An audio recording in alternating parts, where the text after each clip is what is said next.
தனக்கு எப்படி அமைந்தாலும், ஆனா ஒரே ஒரு நிபந்தனை, ஹராம செய்யறவனா இருக்கக்கூடாது, அல்லாஹ்வுடைய கட்டளைக்கு எதிரியா இருக்கக்கூடாது.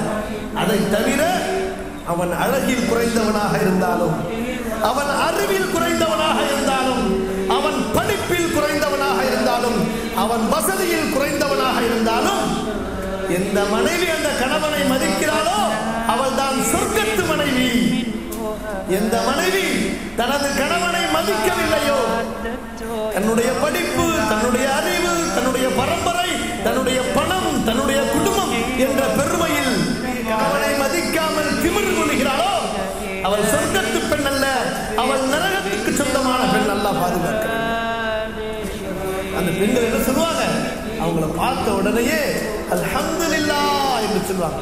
பெண் என்ன செய்யணும், தனது கணவனை பார்க்கும் பொழுது அல்ஹம்துலில்லாஹ், வந்துட்டீங்களா, வாங்க வாங்க உட்காருங்க. சில பெண்கள் என்ன செய்யறாங்க, இன்னைக்கு வீட்டுல டிவி பார்த்துட்டு இருக்கிறாங்க, சீரியல் பார்த்துட்டு இருக்கிறாங்க. வந்துட்டான இந்த நேரத்துல போ போ தர கதவை போய் தர, லா ஹவ்ல வலா குவத்த இல்லா பில்லாஹ். கணவன் அங்க பெல் அடிச்சுக்கிட்டே இருப்பாரு, இங்க சீரியல் ஓடிக்கிட்டே இருக்கும். போகும் போகும் வரட்டு நிக்கட்டுமே, கொஞ்சம் என்ன அவசரம், அப்படி முக்கியமான சீன் ஓடிக்கிட்டு இருக்கு. யா ரப்பல் ஆலமீன், அல்லாஹ்வுடைய சாபம் இறங்கி கொண்டிருக்கும். என்ன இருக்கும், அல்லாஹ்வுடைய லைனத் இறங்கி கொண்டே இருக்கும். கணவன் வந்தவன அசதியில வருவான், பசியில வருவான், ஏதாவது வீட்டுல போனா சாப்பாடு கிடைக்கும்னு சொல்லிட்டு இந்த பாத்திரம் வந்து சமைச்சு தரோம், கொஞ்ச நேரம் உட்காருங்களேன், மூஞ்சி காலி கையை மூஞ்ச கழுவிட்டு வந்து உட்காருங்களேன் கொஞ்ச நேரம் அப்படின்னு. லா ஹவ்ல வலா குவத்த இல்லா பில்லாஹ். இது முஸ்லிம்களுடைய வீடா? கிடையாது. இது முஸ்லிம்களுடைய வீடு, காஃபிர்களுடைய வீடு, மறுமையை நம்பாத பாவிகளுடைய வீடு. அல்லாஹ் பாதுகாக்க. ரசூலுல்லாஹி ஸல்லல்லாஹு அலைஹி வஸல்லம் ஃபாத்திமாவை கூப்பிட்டு பக்கத்துல வச்சுக்கிட்டு ஃபாத்திமாட்ட கேக்குறாங்க, ஃபாத்திமா, ஒரு பெண்ணுக்கு அழகு என்ன? ஒரு பெண்ணிடத்தில் இருக்க வேண்டிய சிறந்த குணம் என்ன? ஒரு பெண்ணு எதை விரும்ப வேண்டும் அப்படின்னு கேட்கிறாங்க. ஃபாத்திமா ரலியல்லாஹு அன்ஹா சொல்றாங்க, என்ன தெரியுமா, எனது சகோதரிகளே, தாய்மார்களே, கவனமாக கேட்டுக்கொள்ளுங்கள். ஃபாத்திமா ரலியல்லாஹு அன்ஹா சொல்லுகின்றார்கள், ஒரு பெண்ணுடைய சிறந்த குணம், அவள் உண்மையான ஒழுக்கமான சிறந்த பெண் என்பதற்குண்டான அடையாளம், அவள் ஆசை வைக்க வேண்டும், அவளுடைய பார்வை அவளது கணவனை தவிர வேறு எந்த ஆணின் மீதும் படக்கூடாது, எந்த அந்நிய ஆணின் பார்வையும் தன் மீது படக்கூடாது கணவனை தவிர. ரசூலுல்லாஹ் ஃபாத்திமாவை அழைத்துக் கொண்டு சொல்லுகிறார்கள்,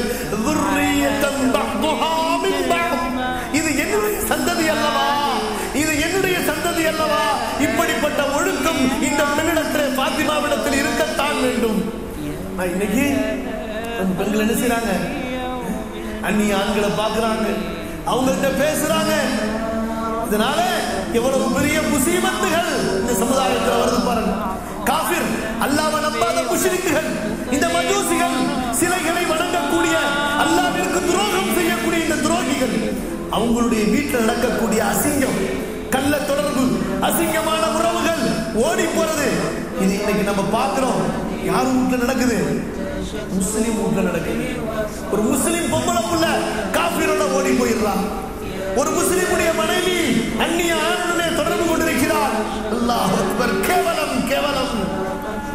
அல்லாஹ் அக்பர். அல்லாஹ் பாதுகாக்க. ஏன் இந்த சூழ்நிலை? முஷ்ரிக்குகளோட சேர்ந்து இருக்கிறதுனால. யாரோட சேர்ந்து இருக்கிறதுனால?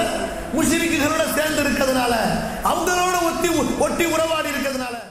அல்லாஹ் ரப்புல் ஆலமீன் அந்த ஹூர் பெண்களை எப்படி படைச்சிருக்கான்னு சொன்னா, இந்த மாதிரி பஜார் பெண்கள் கிடையாது. சும்மா எதா இருந்தாலும் நான் போய் வாங்கிட்டு வரேன், உங்களுக்கு ஒன்றும் தெரியாது. என்ன அது? இன்னைக்கு பெண்கள்ல பல பேர் என்ன, பஜாருக்கு போகணும்னே நிக்கிறாங்க. கூட அவசியமான தேவை, கணவனால் வாங்கி கொடுக்க முடியவில்லை, வேற யார எந்த ஆணும் போய் வாங்கி தர்றதுக்காக முடியல அப்படின்னு ஒரு நிர்பந்தம் இருந்தாலும் கூட முதல்ல வீட்டில் உள்ள வயதான பெண்கள் அனுப்பணும். அலி ரலியல்லாஹு அன்ஹு சொல்றாங்க தங்களுடைய தாயிட்ட, என்னுடைய தாயே, வீட்டுக்கு வெளியில உள்ள வேலையை நீங்க பார்த்துக்குங்க, வீட்டுக்கு உள்ளார வேலையை, வீட்டுக்கு உள்ளார உள்ள வேலையை ஃபாத்திமா பார்த்துப்பாங்கன்னு சொல்லி. எவ்வளவு அழகான அந்த பங்கு வைப்பு பாருங்க. தன்னுடைய தாய்க்கு அலி என்ன சொல்றாங்க, நீங்க வீட்டுக்கு வெளியில உள்ள வேலையை பார்த்துக்குங்க. ஃபாத்திமாட்ட என்ன சொல்றாங்க, வீட்டுக்கு உள்ளார உள்ள வேலையை பார்த்துங்க, சமைக்கிறது, சுத்தம் பண்றது, துணிமணி துவைக்கிறது, தாய்க்கு சேவை செய்யுது. எதுவும் போய் தேவை வாங்கிட்டு வரணும்னு தான் நீங்க போய் வாங்கிட்டு வாங்க. இன்னைக்கு பார்க்கிறோம் பஜார்ல. யா அல்லாஹ், இதெல்லாம் முஸ்லிம் பெண்களா அல்லது முஷ்ரிக்குகளா? ஹிஜாபு பருதாங்கிறதே கிடையாது. பேருக்கு ஒரு கருப்பு துணியை புர்காவை மாட்டிக்கிறது, அதுல அவ்வளவு அலங்காரம். அதுவும் எப்படி? தலையிலையும் இருக்காது, முகத்திலையும் இருக்காது, கழுத்திலையும் இருக்காது, எல்லாம் திறந்து கிடக்கு. கேவலமாக இல்லை. இது ஒரு முஸ்லிம் சமுதாயமா? முஸ்லிம் சமுதாயத்தினுடைய பெண்களா? அழுக வேண்டும் சகோதரர்களே. ஒரு வெட்க உணர்வு, ஒரு மானம், ஒரு நாணம், ஒரு பெண்ணிடத்தில் இருக்க வேண்டிய ஒரு உணர்வு, அடிப்படை அந்த பண்பு ஒழுக்கங்க. தலையை திறந்து போட்டு, முடியை விரிச்சு போட்டுக்கிட்டு, கழுத்துல போட்டுக்கிற நெக்லஸ் எல்லாம், ஜுவல்ஸ் எல்லாம் தெரிகிற மாதிரி சமுதாயம் சீர்கட்டு விட்டது. அன்பிற்குரியவர்களே, இந்த டிவி சீரியல் கலாச்சாரம் அந்நிய முஷ்ரிக் பெண்களோட பழகி பழகி நம்முடைய முஸ்லிம் பெண்கள் வெட்கத்தை இழந்து விட்டார்கள். அதில் பலர் மானத்தையும் கற்பையும் கூட இழந்து விட்டார்கள். அல்லாஹ் பாதுகாக்கணும். தங்களுடைய பெண்களை, பெண் பிள்ளைகளை ஸ்கூலுக்கு அனுப்புறாங்களே, காலேஜுக்கு அனுப்புறாங்களே, என் புள்ள டிகிரி வாங்கணும்னு சொல்லி, என் புள்ள பெரிய படிப்பு படிக்கணும்னு அனுப்புறாங்களே. படிக்க போறா, படிப்பை வாங்கிட்டு வர்றா, ஆனா கற்பை ஒரு அந்நிய ஆணிடத்திலே இழந்து விட்டு வருகிறாள். இன்னைக்கு காபிர்கள் அவங்களுக்குள்ளார பேசுறாங்க, மாநாடு போடுறாங்க, கூட்டம் போடுறாங்க. தங்களுடைய வாலிப பிள்ளைகளுக்கு அவங்க சொல்லி அனுப்புறாங்க, நீ ஒரு காலேஜுக்குள்ளார போறியா, அங்கே ஒரு முஸ்லிம் பெண் இருக்கிறாளா, அவளுடைய கற்பை சூறையாடாமல் நீ வராத என்று சொல்லி இன்னைக்கு பார்க்கிறோம். சர்வ சாதாரணமாக காபிர் ஆண்களுடனே நம்முடைய முஸ்லிம் பெண்கள் கூடி குளவாடுவதை, அவர்கள் அவர்களுடைய வாகனத்திலே சுற்றுவதை, பஸ் ஸ்டாண்டில், ஷாப்பிங் சென்டர்ல பார்க்கிறோமா இல்லையா? கேவலம். யார் பொறுப்பு? ஆண்மை இல்லாத ஆண்கள், தட்டி கேட்க திறன் இல்லாத ஆம்பளைங்க. எதுக்கு அல்லாஹ் உங்களை ஆம்பளைகளாக படைத்தான்? யார் காரணங்க? அத்தாட்ட ரோஷம் இருந்தா அத்தா கண்டிச்சிருப்பாரா இல்லையா? சகோதரத்திலே ரோஷ உணர்வு, ஈமானுடைய வீரம் இருந்தால் அவன் கண்டிச்சிருப்பானா இல்லையா? ஒண்ணும் கிடையாது, செத்து போச்சு. நான் கபரு ஜனாதா நாரி போச்சு. அல்லாஹ் பாதுகாக்க விடக்கூடாது. அன்பிற்குரியவர்களே, அழகிய முறையில் உபதேசம் செய்ய வேண்டும், கண்டிப்பு காட்ட வேண்டும். மீறினால் என்ன முறையில் நடவடிக்கை எடுக்க வேண்டுமோ அதை நாம் எடுத்தே ஆக வேண்டும். இல்லைன்னா நாளைக்கு நம்ம பெண்கள் நமக்கு இருக்க மாட்டாங்க. அல்லாஹ் பாதுகாக்க.